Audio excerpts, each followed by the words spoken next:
पायल एक खुले मिजाज की जिंदा दिल लड़की होती है जिसे उसके पापा ने फुल्ली सेल्फ इंडिपेंडेंट बनने के लिए सब कुछ सिखाया हुआ होता है। एक शाम पायल अपनी बाइक पर सीटी बजाते हुए कॉलेज से घर वापस पहुंचती है, जिसे देखते ही उसकी मम्मी गुस्से में पूरा घर सिर पर उठा लेती है। आ गई महारानी, बहुत बोलते थे मैं अपनी बेटी को सब कुछ सिखाकर दुनिया में मजबूती से खड़े रहना सिखाऊंगा, साथ में बेटी को लफंडर बनना भी सिखा दिया, ये नहीं बताया। क्या हुआ, आज ये कुकर इतनी सीटियां क्यों मार रहा है? सीटी, सारी फसाद की जड़ तेरी वो बाइक और सीटी है, उन्हीं से लड़के छेड़ती है ना तू। हाँ, ये तो गलत है, मुझे बताए बिना ही लड़का छेड़ दिया। हाय तौबा, ये कैसा पति और बेटी मिले हैं मुझे। अरे मम्मी यार, तुम ओवर एक्टिंग बंद करो, और मैंने कोई लड़का नहीं छेड़ा पापा। शिट यार। अच्छा मम्मी, आप पहले मुझे ये बताओ कि आपको ये सब बेकार बातें बताता कौन है? अच्छा, तूने कोई लड़का नहीं छेड़ा? अरे वही शर्मा आंटी, वही बताती रहती है, पर उसकी खबर तो मैं खुद ले लूंगी। अच्छा मेरी प्यारी बेटी थक गई होगी ना, जा जाकर आराम कर बेटा। अचानक मम्मी को गर्म से नरम होते देख के पायल और उसके पापा कंफ्यूजन में एक दूसरे को देखने लगते हैं। आंखों से कुछ इशारे होते हैं और पायल वहाँ से चुपचाप चली जाती है। जिसके बाद रात को घर में सबके सोने के बाद दोनों पापा बेटी छत पर मिलते हैं। क्या खबर लाए हो? अरे तुम्हारी मम्मी तो हमसे भी तेज निकली, कोई खबर नहीं मिली। क्या यार पापा, पता नहीं अब मेरी मदर इंडिया कौन सा बम फोड़ेंगी। इसी के साथ दोनों अपने कमरे में वापस जाकर सो जाते हैं। अगली सुबह पायल जैसे ही कॉलेज जाने के लिए तैयार होकर कमरे से बाहर निकलती है तो उसकी मम्मी उसे लड़के वालों के सामने ले जाकर खड़ा कर देती है। जी, ये है मेरी बेटी पायल, थोड़ी चंचल है लेकिन बहुत नेक दिल और होशियार है। देखते ही देखते कुछ घंटों में पायल और शुभम का रिश्ता पक्का हो जाता है, जिसके कुछ दिनों बाद पायल शादी कर अपने ससुराल पहुंच जाती है। सोचा था मम्मी कोई बम फोड़ेंगी, पर उन्होंने तो सीधा मुझे उम्र कैद की सजा ही दे दी। बहू, अब उम्र कैद समझो या बम, रहना तो यही है, निभाना यही है, इसलिए छिछोरी हरकतें बंद करनी होगी। है? ये आप क्या बात कर रही हो? मैंने क्या किया? इतने मासूम ना बनो, मुझे तुम्हारे कारनामों के बारे में सब अच्छे से पता है। ऐसा बोलकर सास तो वहाँ से चली जाती है, लेकिन पायल सोच में पड़ी वहीं खड़ी रह जाती है। जिस पर शुभम उसके पास आता है। तुम मम्मी की बात का बुरा मत मानना, वो पड़ोस वाली आंटी ने उन्हें तुम्हारी बाइक चलाना, सीटियां बजाते हुए घूमना, बेधड़क सबसे बात करना वगैरह जैसी कुछ बातें बताती है, जिसे सुनकर उन्हें गुस्सा आ गया है।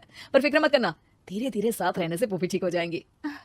Thanks for your concern, but I don't care. Payal सीधा अपने कमरे में चली जाती है। अगली सुबह कॉलेज जाने के लिए तैयार हो सीटी बजाते हुए कमरे से बाहर निकलती है, जिसे देख सास गुस्से से तिल मिला उठती है। महारानी, शादी के अगले ही दिन ये हीरोइन बनकर कहाँ चल पड़ी? और ये लफंगों की तरह सीटियां बजाना बंद करो, ये हमारा घर है, कोई सड़क नहीं जहाँ तुम आवारागर्दी करती घूमो। मम्मी जी, सीटी बजाने और कंफर्टेबल कपड़े पहनने से लोग कब से आवारा बनने लगे? इसी के साथ सास बहू का युद्ध शुरू होने ही वाला होता है कि शुभम वहाँ पहुंच जाता है। माँ, उसका कॉलेज है इसलिए ऐसे तैयार हुई है, और पायल तुम भी माँ को समझने की थोड़ी कोशिश करो ना प्लीज। सिचुएशन संभालकर शुभम और पायल घर से निकल जाते हैं। इसी तरह दिन बीतने लगते हैं, जिससे सास बहू की लड़ाइयों के बीच शुभम पिसता रहता है, लेकिन साथ ही वो दोनों एक दूसरे की आदतों को अपना भी लेती हैं। पर पायल का सीटी बजाना सास को आज भी नागवारा ही होता है। आसमान गिर जाएगा, धरती फट जाएगी, पर इसकी सीटी ना जी ना, कभी बंद नहीं होगी। अरे मम्मी जी, जब आप मेरे कुछ बोले बिना सीटी से ही समझ जाती हो कि मैं क्या बोल रही हूँ, फिर इसे बदलने की क्या जरूरत? यही तो हमारी यूनिकनेस है। पायल की बात से ज्यादा सहमत ना होते हुए भी सास हंस पड़ती है। उसी शाम पूरा परिवार घूमने जाने का प्लान बनाकर घर से निकल जाता है, और उनके जाते ही घर में चोर घुस आते हैं, और तभी वो सभी दोबारा घर के अंदर आते हैं बाहर से। क्या यार पायल, एक शाम भी फोन के बिना नहीं रह सकती थी क्या? घर में ही तो फोन है, कहाँ चला जाता? अब जल्दी अंदर जाकर अपना फोन लाओ, मम्मी और मैं यही बाहर वेट करते हैं। ज्यादा बोल रहे हो, देखो अब और धीरे काम करूंगी। ऐसा बोलकर पायल घर के अंदर जाती है और बहुत देर तक बाहर निकल कर नहीं आती। अरे ये तो सच में जानबूझकर लेट करने लगी। चल कर देखते हैं ना।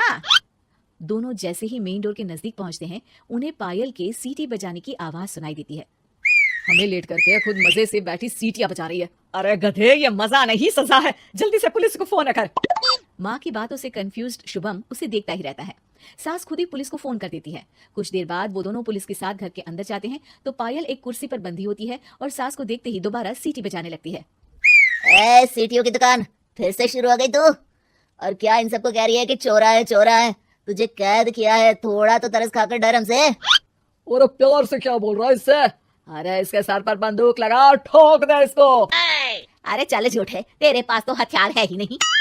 सास की बात सुन वहाँ मौजूद सारे इंसान हैरान रह जाते हैं और पुलिस तुरंत उन चोरों को अरेस्ट कर लेती है। आपको कैसे पता कि इनके पास हथियार नहीं है? अरे सीटी नहीं तो बताया।